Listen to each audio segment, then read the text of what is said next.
Ciao Juventini, today I want to analyze with you the Osimhen deal, what's happened, how Galatasaray managed to sign this very strong African player. Stay with us.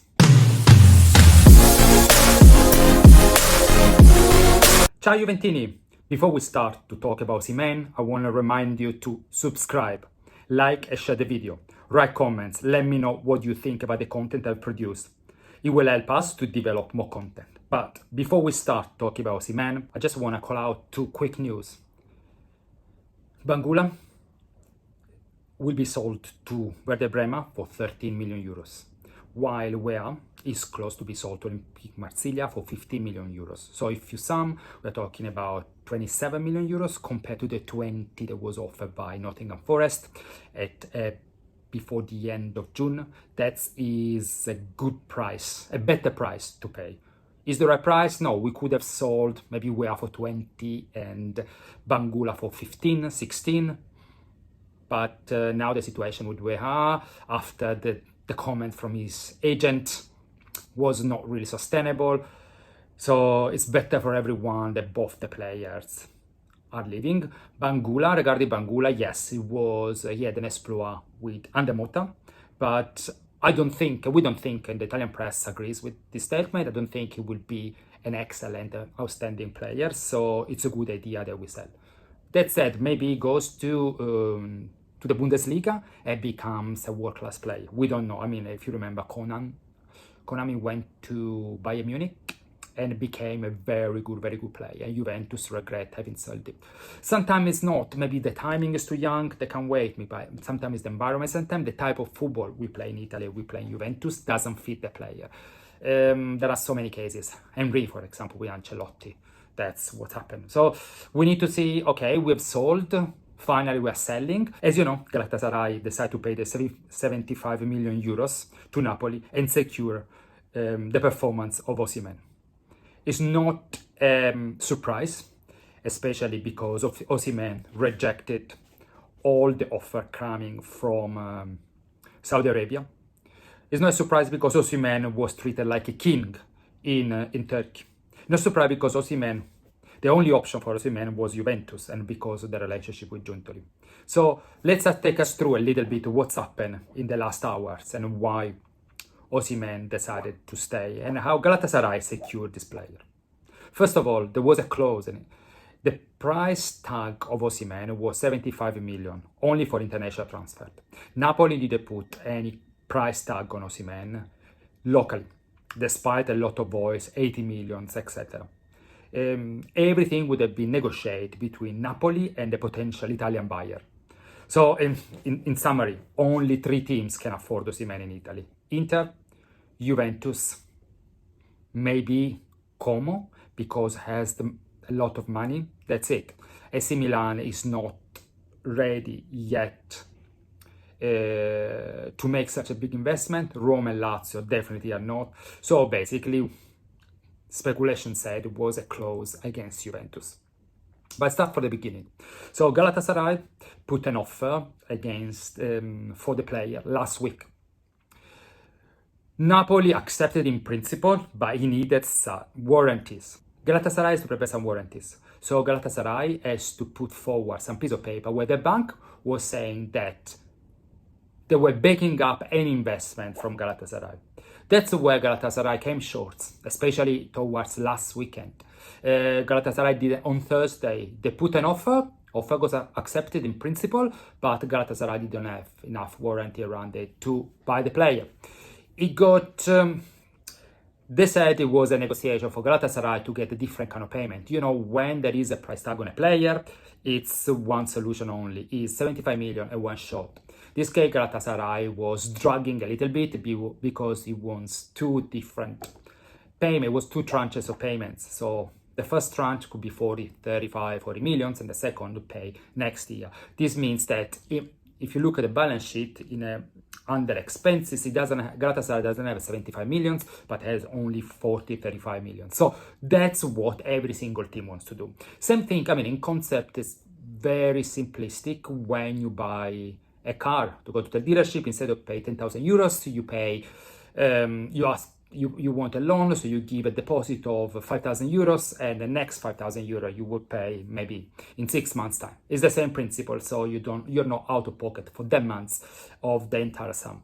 Same thing. I think there were some negotiation back and forward, but at the end, I think according to the Italian press, is 40 millions this year, and next year pay the remaining 35 millions, which is a win-win situation for the three parties. Okay, first, Galatasaray wanted a player that really made their season last year. Osimhen is one of the strongest striker in Europe at the moment, if not the strongest. The only downside of Osimhen is the African Cup this year, so he won't play for a month in January, but beside that, he's very strong. He scored, I don't have my laptop in front of me, by around 35 goals last season, which is a fantastic, and definitely it's a superstar in the Turkish league. Of course, the league is much lower than the standard Osimhen used to play, so it's a great opportunity. Second, the player was treated like a king.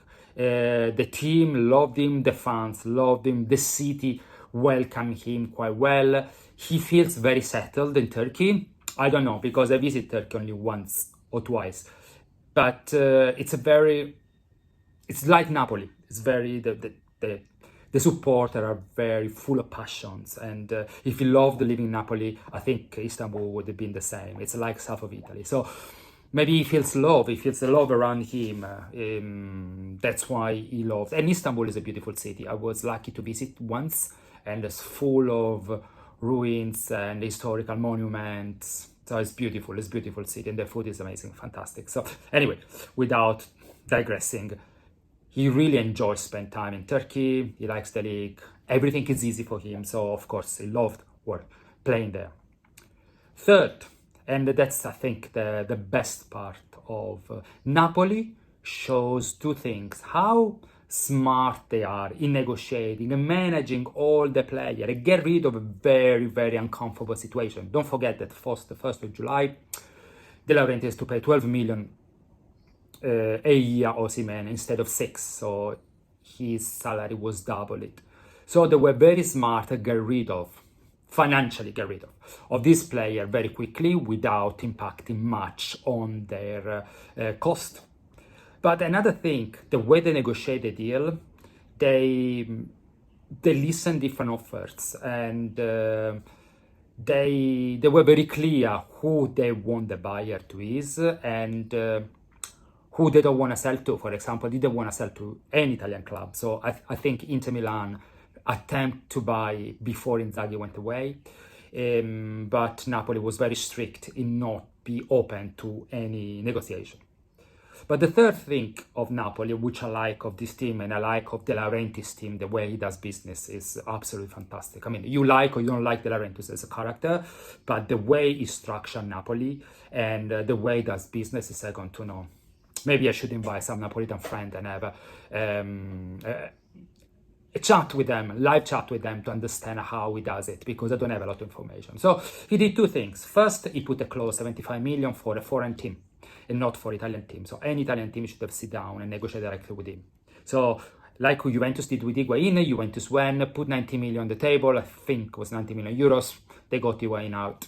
That's it. There were no negotiation. De Laurentiis couldn't say anything, couldn't block the operation. That's what. So this time he put an international clause. The second thing is the fact they were smart enough to accommodate the financial, I wouldn't say difficulties, not the right word, the financial request from Galatasaray to divide the payment in two tranches. But they used that as leverage to put another clause in the selling contract of the player that he can be sold to any Italian team for the next 2 years. Well, it's fantastic. I mean, like, you don't want to sell to Juventus, assuming it's Juventus. You don't want to sell to Juventus. You don't want to sell to Inter Milan, because they're the two direct competitors for the championship next year. Fantastic. So what you do is you sell abroad and you put a clause as leverage to let someone else to pay in two tranches. That's outstanding. That is textbook tactic of negotiation. Plus, it's not finished. That's Osimhen. Plus, what Napoli did was still investing into new players because they didn't spend the 70 million they got from the sale of Cavasteia to Paris Saint-Germain. So Napoli start this market transfer, spending and buy players because they were solid of 70 million in the bank. They didn't spend. They spent only 10 million for another player. And so they could still buy. They didn't have the rush. In the face of opponent, they didn't have a rush to sell Osimhen. Were not waiting for Osimhen money to buy player. But on the other hand, they were already negotiating with Galatasaray and selling and trying to sell Osimhen. Now they sit on 45 millions that Galatasaray will pay, I think, in the next few weeks, I guess. I don't know if they sign a check, they do bank transfer. I'll never move 45 millions. I think for bank transfer would have been the easily solution.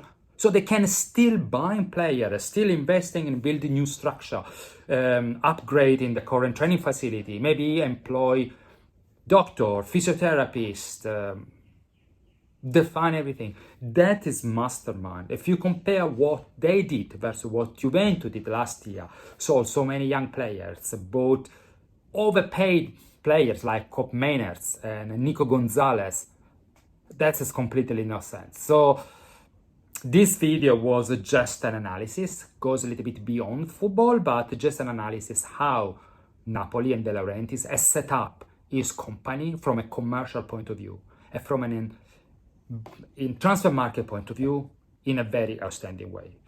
We don't need to forget that football team, we are supporters, so we are passionate about the game, but it's a company. There are costs, there are expenses, there are investment strategy, there are saving strategy, there are long-term planning, short-term planning. It's like we run a company. Same thing, the product is a team, but the function, the financial functions are completely the same. The management function is completely the same. The team has to make money, the team has short-term and long-term strategy, needs to use a different channel to acquire supporters, merchandise, etc., etc., etc. So if you look from a company point of view, I would say that De Laurentiis has really made a great, has shown us, I would say from a company point of view, De Laurentiis has really shown us how to run a football club, how to make money from a football club that maybe didn't have a strong financial background, a strong structure at the beginning,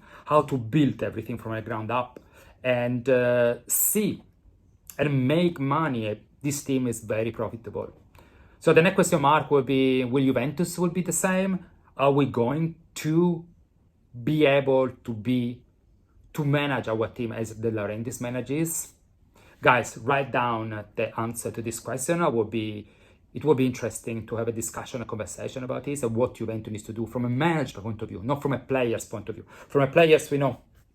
We can do other video to talk about the tactic and the players and stuff, but from a management point of view, where are we missing out? And maybe we should start looking at Fiorentina and Como and see how they manage the team. I will do a video on Fiorentina and Como in the future. I need to research and find out more information, but let me know what you think about this kind of video. Write down what else you want me to deep dive from a management financial point of view, and let's discuss. But always, Forza Juve, always with us. Thank you so much. Bye for now. Take care.